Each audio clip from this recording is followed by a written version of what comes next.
Hey guys, welcome back to my channel. So,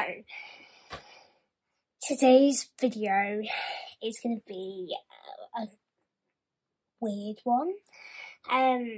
So, today I am going to be speaking about something that happened recently. This is another story time, because I know you guys like my story times. But this one is a bit more of a negative one, I guess. So this happened recently, and I just want to tell you guys about my experience and what it was like. So, first of all, I just want to give a disclosure. If you are triggered by any of the topics that I may speak about today, please don't watch. But otherwise, if you're not, keep on watching. So, this is a story time all about when I went into A&E after an operation a few months ago. I went 2022 October, I went into A&E after having a surgery. But I just want to tell you guys what happened and explain exactly how it was for me, because obviously I was updating you throughout the surgery and throughout my time in A&E, but I didn't go into detail about what was actually happening. I don't think I updated you as much as I think I did, so I just really wanted to tell you guys all about what happened. So let's get into it. So throughout me telling you, there'll be pop-up here of my Instagram stories from when I was updating you on my Instagram. But let's get into this video. So first of all, I think it was October time this happened, and I had been waiting for this surgery for 3 years. This surgery is because I have 8 plates in my knees to keep my legs straight, and obviously I needed them out because I'm not growing anymore, so there's no point having them in, and they were causing me a lot of pain, and I just did not want that happening anymore. So I wanted them out as soon as possible, but I had to wait for 3 years. And the reason is, first of all, I was going to have it in April 2020. Obviously, that was cancelled because of COVID. So that was done. Then it was cancelled again in 2023. We're in 2023 now. 2022 March, because I had COVID, so I obviously could not have the surgery after having COVID, just because of the surgeons catching it would be really bad. So obviously I couldn't have it then. Then it was cancelled because the surgeon had an operation themselves. There was so many cancellations in 2022, which was so weird. I've never experienced that before, where I had so many cancellations. I'll pop up stories obviously of when it kept being cancelled. I was actually crying at one point because it was cancelled, and I'd been waiting for so long, and I just needed my 8 plates out. Obviously now they are out because I have actually had the surgery, but it led on to something that is not the best. So anyway, the day of the surgery, it was quite emotional for me, because I was because obviously I've had so many cancellations of this surgery already, and I was thinking, what if it gets cancelled again? Obviously that would go through anybody's mind if they've had surgery cancellations before through that particular surgery. They would obviously be is it actually going to happen again or is it not? Because I feel like I'm being like chased or something. I think this is really wrong. But obviously it was okay in the end. But it was like a chance of like questioning if it would be right or not. So I got changed. I honestly didn't think it was going to happen. And I don't know why I didn't think it was going to happen. I just did. I thought it really wasn't going to happen. For whatever reason, I have no idea what was going through my head. But yeah, I just didn't think it was going to happen. I did my hospital OTD, which I always do. OOTD, sorry. My surgery OOTD, just to help people out there who are going to go and have surgery, just showing like what you need to wear for surgery. Just wear something like really quick and easy to get out of, you know, because you're gonna have to wear a gown at some point anyway, so you just gotta go comfy whilst you're travelling. No nail varnish, like I did those kinds of stuff. For my next surgery, I am going to do a video of like what to pack in a hospital bag for surgery. Obviously, I'm not going into surgery for a very long time now. I think that is my last operation in my children's hospital, so that's exciting. But anyway, I'm going completely off topic here. So I did my Instagram updates like in the morning of, just explaining like how nervous I was and stuff. I ate breakfast, obviously, did my teeth. It never actually hit me until I was actually waiting in the waiting room. No, it didn't hit me until I was going down the corridor, sorry. It didn't hit me until I was like going to go to like the surgery area. Like, it didn't hit me at all. But then Mum got a phone call, so obviously I went in to check on her after the phone call. And she said there's a slight chance that you might not be able to have it today. I was like, okay, I kind of knew that was going to happen anyway, so I wasn't too bad taking it in. But she said we need to leave in 5 minutes anyway, just in case. It might be a wasted journey, but I want to leave just in case we can have it. My nurse actually told her to do that. So I've got to go to wherever. So, anyway, so we get to the hospital, everything's fine, still don't actually feel like I'm going to have the surgery. On the way there, meaning, like, bearing in mind that it was October, I was listening to Christmas music the whole way there. I really don't know why. I'm like one of those people normally, though, that hates anything kind of Christmas stuff before her birthday. I only like to celebrate Christmas from the 24th of November and so on. Like, I'm like that kind of person. Soon as January 6th hits, then it's no Christmas until November 24th. And it's like always like that. So, I don't know why I listen to Christmas music.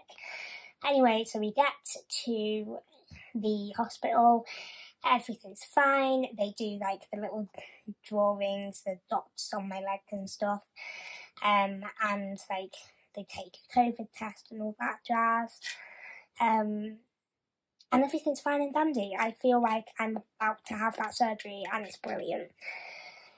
So then, obviously, I get into the gown. Mum puts the gripper in because she's my nurse now, so she put the gripper in for me. And then I had the surgery, which was brilliant. When I woke up, I felt a bit groggy, which I always do after anaesthetic. It wasn't anything different to usual. But I will say what was different is I didn't feel like eating. Normally, after surgery, I will eat straight away and it will take the grogginess away. but I did not feel like eating, which is completely different to what I am normally after surgery. But we just thought, it's a pretty big operation, you might be fine tomorrow. So that night I had roast dinner, and bear in mind I don't eat normally that much anyway. I had probably half the size of what I normally have, which then is like tiny amount. So surgery is probably like that much. It's like so tiny, and I don't even know why I even ate. Do you know what I mean? Because it's no point eating if that's all I'm gonna eat. So the next morning comes, bear in mind I've just been out of surgery, I'm in hospital. I hate being in hospital. Just saying, I hate staying overnight in hospital because I can never sleep. Even in a sleep study when you're supposed to sleep, I just can't sleep because I'm not in my own bed. So I have not slept at all. I eat a pan of chocolate for breakfast. I'm absolutely fine. I'm in a lot of pain with my knees, which is understandable. But I was still feeling a bit groggy, and I just put that down to when I got out of theatre, they put me on morphine, which obviously is a drug, so I just put it down to, oh, that's probably still in my system somehow. Like, maybe I'll feel better after eating a bit more, maybe. So the physiotherapist comes round and does some physiotherapy with me. I'm doing really well, by the way. Like, I am doing really well. But I'm still feeling a bit, like, icky, and I'm feeling a bit groggy and stuff. It's not feeling right. But me being me, I push myself through it because I don't like having painkillers. I don't like doing anything. I just want to get on with my day. You know what I mean? Like, I don't want to do anything to do with, like, pain or anything. So, which is probably not the right mindset to be in when you're in hospital after surgery, but that's just me. So what ends up happening is I want to go home.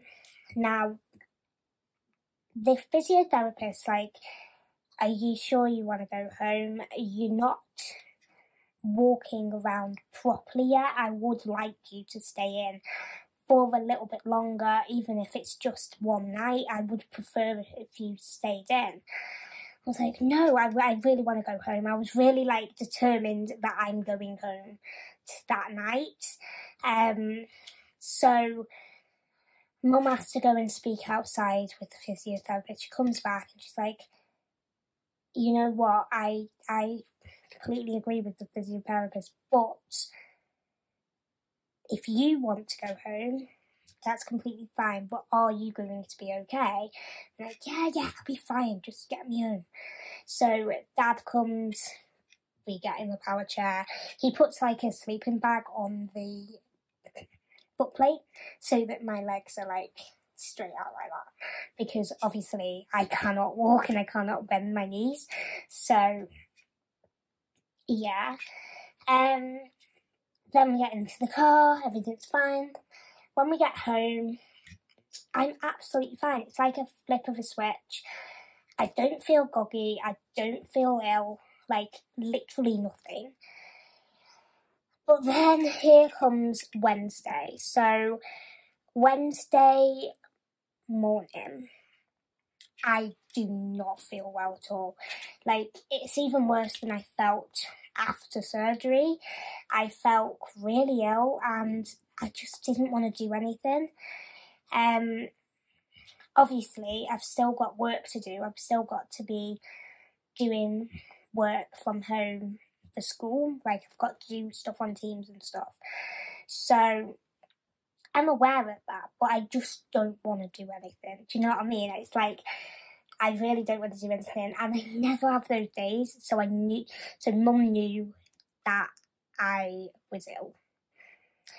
I had a chocolate-filled crepe. Now, after what I'm about to tell you, I cannot even look at them or smell them or see anything of them. Like, I literally cannot, because I feel like I'm about to be sick again.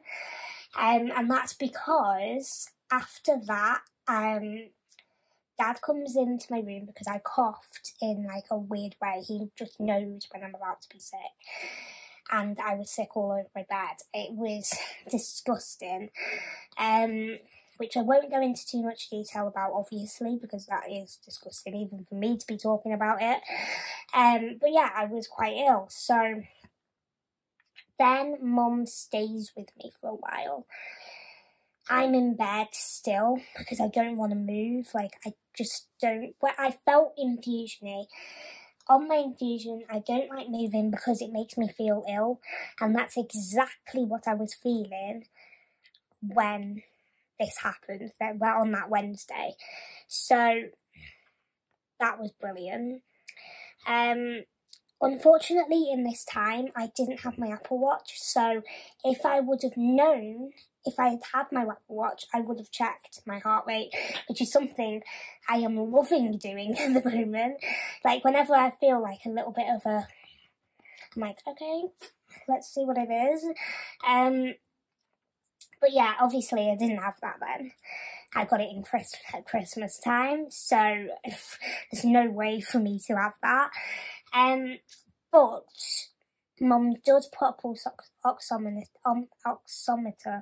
on my finger so that she could tell, because obviously she's a nurse, well, my nurse anyway, so she has all this stuff with her. And that was showing absolutely fine at this point. So I stay in bed for a while. I'm reading magazines. Mum's reading magazines with me, like chat magazines and stuff. It's really fun. And it's like, okay, I'm feeling fine now. I'm absolutely fine. I'm not feeling shaky anymore. I'm not feeling sick anymore. I'm not feeling infusion-y anymore. Maybe that was just it. I want to change of scenery. So Mum picks me up and puts me on the sofa in the conservatory. And that's when I feel my tummy just drop. And I'm like, oh no, this is quite bad actually. So then I sit in the corner of it, everything's fine, but then I start to shake. And I'm freezing. Even to the touch, I'm absolutely freezing. It's like, I really don't know how to explain it. Mum puts the pulse oximeter on me again and it's sky high, like really high. So I'm like, okay, this is really not good. But so then Mum phones the number in Wales, 111 I think it is, which is like the NHS helpline, I guess. So you call them if you don't need an ambulance or anything, but you just need advice. And obviously Mum was the only person in the house at the moment, so she couldn't leave me on my own as such after surgery. So she couldn't like take me to like a clinic or anything, could she? So she calls that number, and whilst on the phone to them, I'm sick again.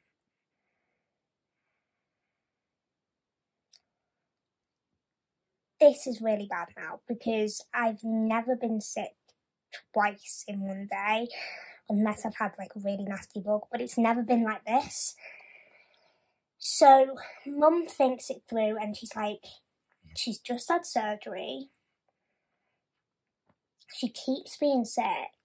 She's really cold. She's also really shaky. And her heart rate is sky high. I think I need to call Dad. We're going to get you to A&E. So I have only been to A&E once in my life, and that is for an ear infection, which is bad as this one. It's as bad as this one right now. But I can't remember that. It was, the fact is, all the doctors were shut. All the pharmacies were shut. It was a Sunday. So we had to go to A&E at that time anyway. But I can't remember it. Because I was like 5 years old or something. I can't remember what it was like, can I? So, I'm panicking. because I feel that I've never been to A&E properly before. So I'm like, oh, so what happens then? So because I'm going to A&E, I'm like, oh, I don't really want to go to A&E, but I'm going to have to. I'm panicking about going to A&E all the way around there. So we go to an English hospital for this as well. It's not as far as Manchester. Obviously, it's a few minute drive, but it's still an English hospital. So I'm glad it's not the main Welsh hospital that I used to go to, because they weren't amazing to me there. So I didn't go to that one. I went to an English hospital, and I go there, and I'm not kidding, I was waiting for like 2 to 3 minutes, and I was seen. And we put them in like they put us in like a little room. It was a while waiting time in that room, but at least I was in a room. So they like measured my heart rate then. That was not sky high, but it was still quite high for me, because normally my heart rate is about 100. I think that's normal for anyone, really. Well, that's like the cut-off point. If like I get like any higher than that, then it's time to worry. But it was beating like probably about like 100 and something or other, you know, like 111 or something. So it wasn't too bad, but it's time to worry now, because that was really bad. So I was just sitting on the bed waiting for someone to examine me. Like they got a knee doctor to check my stitches and stuff, to look at the bandages, see if everything was okay. And she said that I haven't got any infection there, so I was like, phew. The next point of call was to do a blood test on my port, because if you haven't known, I did have a infection in my port, which I will do a story time on at some point. So they did that, and then they did a blood test like through my arm as well, which was quite hard, because if you also didn't know, I used to have cannulas in my arm up until I had a portacath, and I think that was 2016, so I think I was around like 10 something, maybe 7 actually. Yeah, because I wasn't in this house.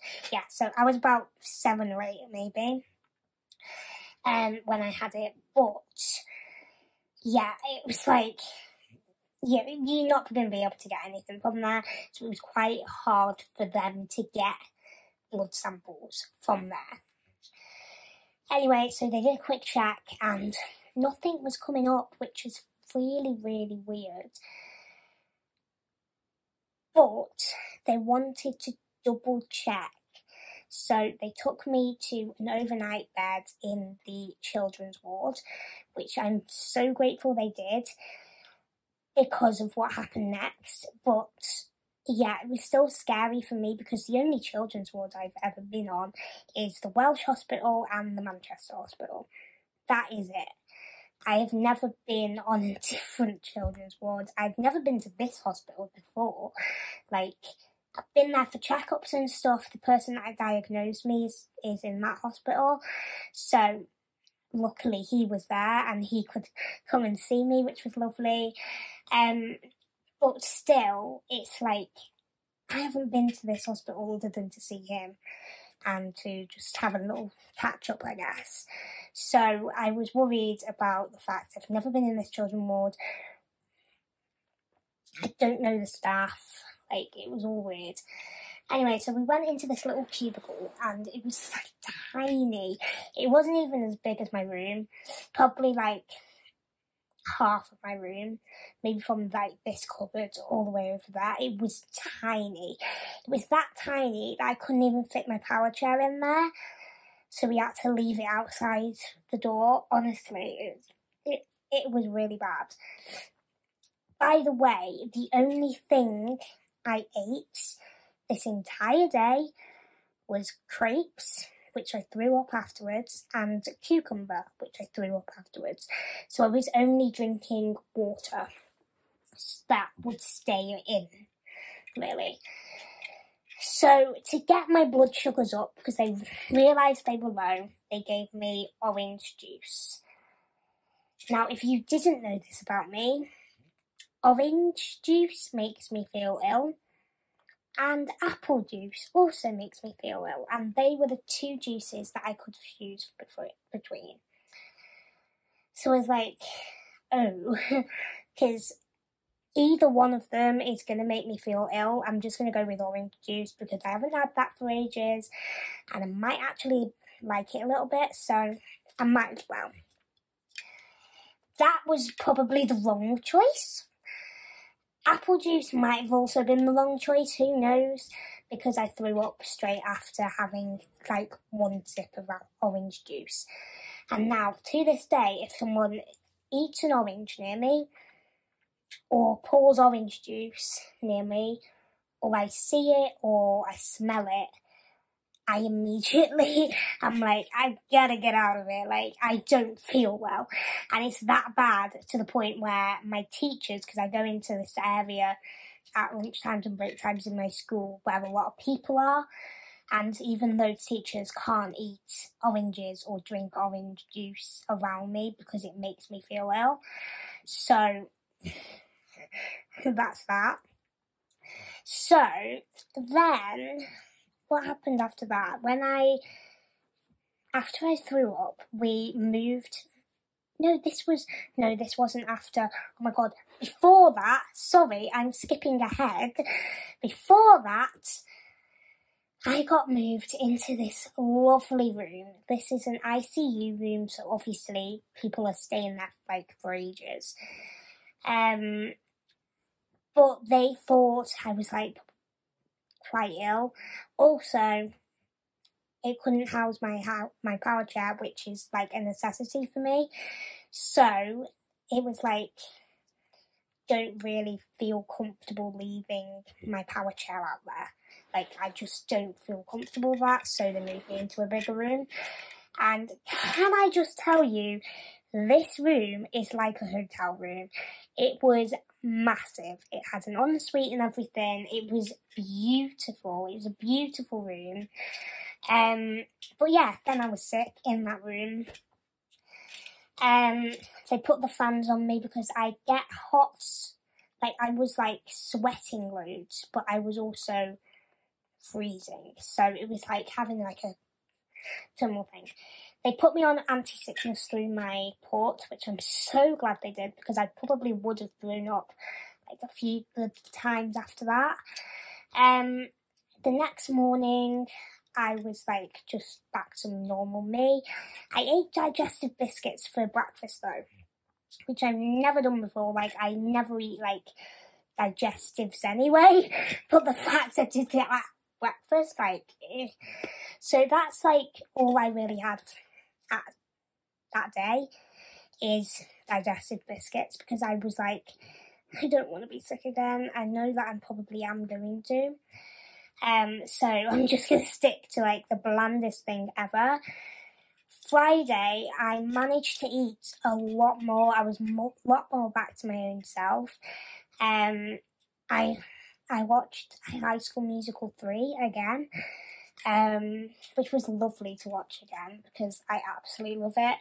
All those songs though, I'm so going to play them before prom because a night to remember. I just want to like dance around my room singing it. It's just amazing. But anyway, so yeah, I ate a lot more. I watched High School Musical again. I drank Vimto because, like, funnily enough, I wasn't drinking Vimto before Friday, like, honestly. And yeah, I was able to walk and I was discharged either Friday or Saturday. I think it was Saturday, actually, yeah. So I was discharged on Saturday morning and I was able to go home. Everything was fine. And yeah, it was just a whirlwind of emotions. It was crazy, but it was also exciting at the same time. It was like all different things at once. So yeah, so that was my A&E story time. I hope you enjoyed. If you did, make sure to smash a big thumbs up, subscribe down below. Also, I'm so sorry that I didn't post a vlog on my vlog channel this week. Don't really know why. I think it was just because I was like super busy, forgot to pick the camera up, and like, yeah, there was a lot going on that day, so I just didn't have time to. But I will be filming on Saturday another vlog, so yes, either Saturday or Sunday, I can't remember what's on my plan. But definitely at some point at the weekend. But yeah, I hope you enjoyed this story time. If you want to hear more hospital kind of story times from me, make sure to let me know. I'm thinking of doing a tracheal operation story time because that's obviously like something that was major in my life. And also I'm thinking of doing my port infection story time because that was like a whirlwind of events and it happened like in 2 weeks. So yeah, I'm hoping to do that video as well, guys. But if you want to hear any more hospital story times, let me know because this is a new series, Hospital Story Time, episode 1. So I hope you enjoyed and I'll see you in my next video. Bye guys, love you.